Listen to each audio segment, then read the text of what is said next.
বলে দিয়ে যায় আজকে থেকে তওবা করে না, বাকি যতদিন বাঁচবেন, কেউ 30, কেউ 40, কেউ 50, কেউ 60, জানি না কে কতদিন বাঁচবেন, তবে হায়াত তো আমাদের 25-30 বছরের জিন্দেগি কেটে গেল।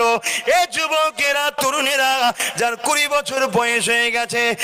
আর তো মাত্র 30 বছর আছে, 50 হলে বার্ধক্য এসে যাবে, যার 30 হয়ে গেছে আর 20 বছর আছে, যার 40 হয়ে গেছে আর 10 বছর আছে, যার 50 হয়ে গেছে, লাইফ তো শেষ হয়ে গেছে। এই যে জিন্দেগি সামান্য সময়টা, কি আমার ভাই কি আমার বোন উভয়কে বলে দিয়ে যায়, সামান্য দুনিয়ার লোভে ময়ায় পড়ে আখিরাতকে ভুলে যেও না গো। কান দিয়েছে আল্লাহ, এই কানে গান শোনো না গো, এই কানে কোরআন শরীফের তেলাওয়াত শোনো, এই কানে গান বাজনা শোনো না গো, এই কানে রাসূলের নাজ শরীফ শোনো, এই কানে গান শোনো না গো, এই কানে আলেমে হাক্কানীদের ওয়াজের মাহফিল শোনো, এই কানে মা বাপের কথা শোনো। জবান আল্লাহ